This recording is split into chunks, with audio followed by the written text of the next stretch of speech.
Hello everyone, welcome back to my YouTube channel. So আজকে আমি তোমাদের সঙ্গে আরেকটি নতুন চ্যাপ্টার নিয়ে আলোচনা করব। সেটি হলো ক্লাস প্রথম শ্রেণীর ছোটদের গণিত বইয়ের পাঠ নং 9 পরিমাপ। এই পাঠটি আমি তোমাদের সঙ্গে আলোচনা করব। আমার চ্যানেলে যদি নতুন কেউ ভিজিট করে থাকো বা যদি ভিডিও যদি তোমাদের ভালো লেগে থাকে তাহলে অবশ্যই আমার চ্যানেলটাকে লাইক শেয়ার অ্যান্ড সাবস্ক্রাইব করে নেবে পরবর্তী নোটিফিকেশন পাওয়ার জন্য। তাহলে চলো আজকে আমি পরিমাপ তোমাদেরকে বুঝিয়ে দেব। ফার্স্ট অফ অল দেখো যে রেবার মা রেবার জন্য একটি নতুন সোয়েটার বানাচ্ছেন। সোয়েটারটি বোনার সম্পূর্ণ করতে আরও কত বাকি আছে তা দেখার জন্য সেটি রেবার গায়ে লাগিয়ে আঙ্গুল দিয়ে মাপ নিচ্ছেন। তাহলে আমরা পরিমাপ মিন কি আমরা কিভাবে আমরা মাপতে পারবো সেটা এখানে বোঝানোর চেষ্টা করছে। প্রথম দেখতে পাচ্ছ যে এখানে তোমার সোয়েটারটি আরও কতটুকু বুনতে হবে তার মাপ নিচ্ছি মা বলছিলেন। তারপর দেখতে পাচ্ছ তুমি আঙ্গুল দিয়ে কি করছো মা, মাকে জিজ্ঞেস করছিল যে আঙ্গুল দিয়ে মা কি করছিলেন। তারপর দেখতে পাচ্ছ মা বলছিলেন যে আঙ্গুল বিগত হাত পা ইত্যাদি দিয়ে আমরা বিভিন্ন জিনিসের দৈর্ঘ্য পরিমাপ করতে পারি। তো বুঝতে পারলে এখানে আমরা আঙ্গুল দিয়েও পরিমাপ করতে দৈর্ঘ্য, তারপরে বিগত হাত, বিগত কি তাহলে বুঝতে পারবে একটু পরে। তারপরে হাত পা ইত্যাদি দিয়ে আমরা অনেক জিনিসের পরিমাপ আমরা করতে পারি। তারপর দেখতে পাচ্ছ আমরা কিভাবে পরিমাপ করতে পারি কোয়েশ্চেন করছিল মেয়েটি। তাহলে এখানে দেখো যেখানে এসো আঙ্গুল বিগত হাত পা ইত্যাদি দিয়ে মেপে দেখি। তাহলে দেখতে পাচ্ছ আঙ্গুল দেখতে পাচ্ছ এখানে 1 2 3 তিনটে আঙ্গুল দিয়ে আমরা মাপতে পারি। তারপর দেখতে পাচ্ছ পা দিয়ে আমরা মাপতে পারি। তারপরে হাত দিয়ে দেখতে পাচ্ছ মিডিল আঙ্গুল থেকে ধরে কনি পর্যন্ত আমরা হাত দিয়ে মাপতে পারি। তারপরে বিগত মিন্স দেখতে পাচ্ছ তারপর দেখতে পাচ্ছ বিগত আমরা কিভাবে মাপতে পারি আঙ্গুল থেকে তোমার বুড়ি আঙ্গুল পর্যন্ত, এভাবে আমরা বিগত মাপতে পারি। তাহলে দেখো এসো মেপে দেখি। তাহলে দেখতে পাচ্ছ এখানে কি আছে, টেবিলের মধ্যে একটি বই আছে। তোমার বইটি পাশে কত আঙ্গুল হবে দেখতে পাচ্ছ, বইটির পাশে কত আঙ্গুল হবে। তাহলে এখানে আমি 4 দিয়েছি। তাহলে বইটির পাশে আমরা এভাবে 4 আঙ্গুল করে আমরা মাপতে পারি। তাহলে এখানে 4 বসিয়ে দেবে। নেক্সট হলো যে কি করছিল, তোমার বইটির দৈর্ঘ্য কত বিগত। তাহলে এখন আমরা বিগত এইভাবে মাপবো যে, তো দেখবে এখানে বিগত হয়ে যাবে যে এখানে এইভাবে বিগত হয়ে যাবে, ঠিক আছে। তাহলে আমরা এখানে দেবে 2 বিগত। নেক্সট হয়ে যাবে যে তোমার টেবিলটি কত হাত লম্বা। তাহলে লম্বা মিন্স আমরা টেবিলটি কিভাবে আমরা মাপতে পারবো, এইভাবে আমরা মাপবো। তাহলে দেখতে পাচ্ছ টেবিলটি আমরা হয়ে যাবে 2 হাত লম্বা হয়ে যাবে। তারপর নেক্সট হলো যে তোমার মাদুরটি কত পা লম্বা। তাহলে পায়ে আমরা কিভাবে মাপতে পারবো এখানেও বুঝিয়ে দিচ্ছি। তাহলে আমরা এখানে মাদুরটির পা লম্বা হয়ে যাবে তোমার 4টি পা হয়ে যাবে, দিলে একটি মাদুরের আমরা দৈর্ঘ্য মাপতে পারবো। তারপর নেক্সট হলো যে রেবা বিভিন্ন জিনিসগুলো বিগত দিয়ে মাপতে চাইলো। দেখতে পাচ্ছ এখানে পেন্সিল আছে, বোতল আছে, বই আছে, স্পুন আছে, এই যে চামচ আছে, রাবার আছে, ইরেজার আছে, কাটার আছে, বক্স আছে আর পেন আছে। তারপর এখানে দেওয়া হলো যে রেবা সবগুলো জিনিস বিগত দিয়ে মাপতে পারবে কি। এগুলা হলো বিগত দিয়ে ভাবে বিগত করে মাপতে পারবে কি এটা বলছে তোমাদেরকে। তারপরে বিগত থেকে হ্যাঁ এগুলো সব বিগত দিয়ে মাপা যায় নাকি এটা বুঝতে পারবে। বিগত থেকে খাটো জিনিসগুলো ঘের দাও। তাহলে এটা হলো আমরা বিগত বিভাবে মাপতে পারবো।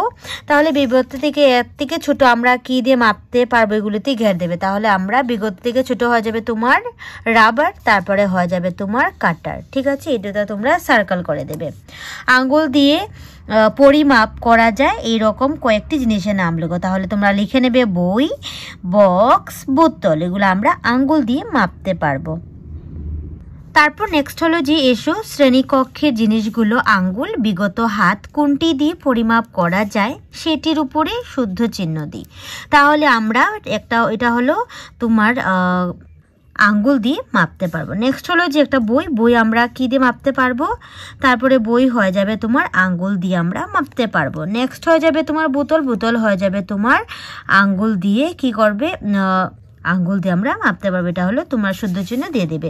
নেক্সট হলো এসো ছবি, নিচে ছবিটি দেখে কোনটি কার থেকে কত দূরে আছে অনুমান করি। তাহলে এখানে দেখতে পাচ্ছ এখানে ঋতুর ইঁদুর দেওয়া আছে, তারপরে বাদর দেওয়া আছে, তারপরে কলা, বাদর থেকে কলা কতটুকু দূর, তারপর বিড়াল থেকে ইঁদুর কতটুকু দূর, তারপর এইভাবে এটা পরিমাপ কিভাবে করবে সেটা আমি বুঝিয়ে দিচ্ছি।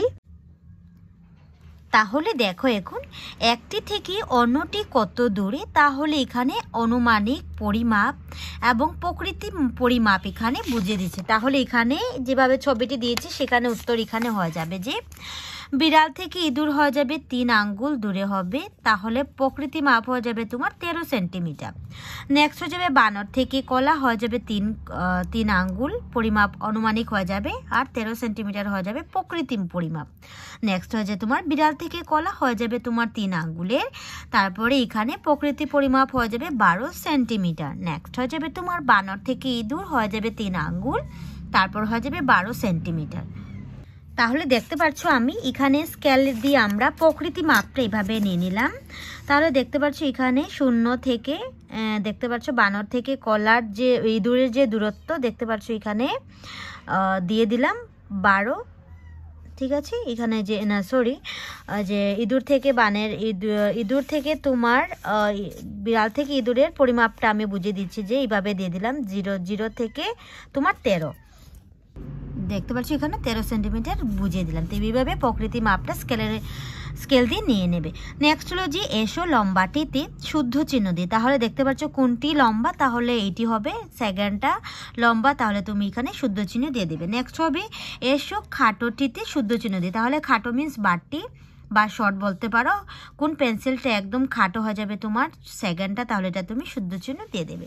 নেক্সট হলো এসো সবচেয়ে লম্বা পেন্সিলটিতে হলুদ, দেখতে পাচ্ছ আমি দিয়ে দিচ্ছি সবচেয়ে লম্বা পেন্সিলটিতে, এবং সবচেয়ে খাটো পেন্সিলটিতে বেগুনি রং, তাহলে সবচেয়ে ছোট হয়ে যাবে তোমার সেকেন্ড পেন্সিলটা, তাহলে তুমি এখানে বেগুনি রং করে দেবে। আমি দিয়ে দিচ্ছি, তোমরাও সেভাবে করে নেবে। নেক্সট হলো এসো দেখি কোনটি উঁচু কোনটি নিচু, তাহলে উঁচু মোমবাতিতে কি করবে শুদ্ধ চিহ্ন দিয়ে, তাহলে এই মোমবাতি থেকে এই মোমবাতি সবচেয়ে উঁচু, তাহলে এটা তুমি এতে শুদ্ধ চিহ্ন দিয়ে দেবে। নেক্সট হয়ে যাবে যে নিচু ঘরটিতে গোল চিহ্ন দিই, তাহলে এখানে সবচেয়ে নিচু ঘর কোনটি সেটা হলো, তাহলে এখানে তুমি গোল চিহ্ন দিয়ে দেবে। তারপর নেক্সট হলো যে এসো সবচেয়ে উঁচু গাছটিতে সবুজ রং এবং সবচেয়ে নিচু গাছটিতে হলুদ রং করে, তাহলে দেখতে পাচ্ছ সবচেয়ে উঁচু হয়ে যাবে এটি, তাহলে এটাতে সবুজ রং করে নেবে, এবং সবচেয়ে নিচু গাছ হয়ে যাবে হলুদ রং, এখানে দিয়ে দেবে এইভাবে। নেক্সট হলো এসো দেখি কোনটি ভারী কোনটি পাতলা, তাহলে কোনটি ভারী হবে কোনটি পাতলা, এখানে লক্ষ্য করো যে পাল্লা দেওয়া আছে এটাতে পাতলা হয়ে যাবে, আর একটা মিষ্টি লাউর ওজন অনেক ভারী থাকে, হেভি থাকে, তার জন্য এটা ভারী হয়ে যাবে, তো পাতলা ভারী, ঠিক আছে। এখন অনুমান করবে কোনটি ভারী হবে। এসো ভারীটিতে শুদ্ধ চিহ্ন দিই, তাহলে খালি একটি গাছ আছে, একটা ভরা জগের মধ্যে জল আছে, তাহলে এটা সবচেয়ে ভারী হয়ে যাবে, তাহলে এখানে তুমি শুদ্ধ চিহ্ন দিয়ে দেবে। নেক্সট হলো এসো পাতলাটিতে শুদ্ধ চিহ্ন দিই, এখানে মিষ্টি লাউ অনেক ভারী হবে, টমেটো পাতলা হবে, তাহলে এটাতে তুমি টমেটোতে শুদ্ধ চিহ্ন এভাবে দিয়ে দেবে। তারপর নেক্সট হলো যে এসো সবচেয়ে ভারীটিতে লাল রং এবং সবচেয়ে পাতলাটিতে সবুজ রং করে, তাহলে দেখতে পাচ্ছ এখানে সবচেয়ে ভারী হয়ে যাবে লাল রং করবে মিষ্টি লাউতে, অ্যান্ড পাতলা হয়ে যাবে তোমার ভেন্ডিতে তুমি সবুজ রং করে নেবে। নেক্সট দেখতে পাচ্ছ এখানে এসো ব্রহ্মপুত্র নদীর মধ্যে লাচিত বরফুকনের যে প্রতিমূর্তি আছে সেটি লক্ষ্য করে, দেখতে পাচ্ছ এখানে ব্রহ্মপুত্র নদীর মধ্যে একটি লাচিত বরফুকনের প্রতিমূর্তি দেওয়া আছে, লক্ষ্য করো কাছে যে নৌকাটিতে শুদ্ধ চিহ্ন, এবং দেখতে পাচ্ছ লাচিত বরফুকনের যে কাছে এটাতে তুমি কি করবে শুদ্ধ চিহ্ন দিয়ে দিবে, এবং দূর নৌকাটিতে ঘের দেই, তো আমি এভাবে দূরটিতে ঘের দিয়ে দিলাম, ঠিক আছে। নেক্সট হলো যাবে তোমরা এভাবে দিয়ে দিবে। নেক্সট হলো যে এসো সবচেয়ে ভারী বইটিতে কমলা এবং সবচেয়ে পাতলা বইটিতে সবুজ রং করি, তাহলে সবচেয়ে ভারী হয়ে যাবে এটি, তাহলে কমলা রং করবে, এবং সবচেয়ে পাতলা হয়ে যাবে মিডলটি, তাহলে এখানে তুমি সবুজ রং করে নেবে।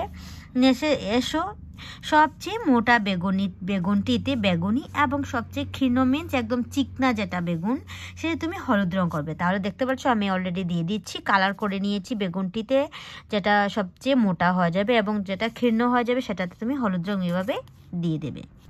তারপর নেক্সট হলো যে এসো যে পাত্রটিতে বেশি জল ধরবে সেটিতে শুদ্ধ চিহ্ন দিই। তাহলে একটি বড় বালতি দেওয়া আছে এবং একটি ছোট বালতি দেওয়া আছে, তাহলে এখানে বেশি পাত্রে যে জল ধরবে এটা হলো বড় বালতি, তাহলে তুমি এখানে শুদ্ধ চিহ্ন দিয়ে দেবে।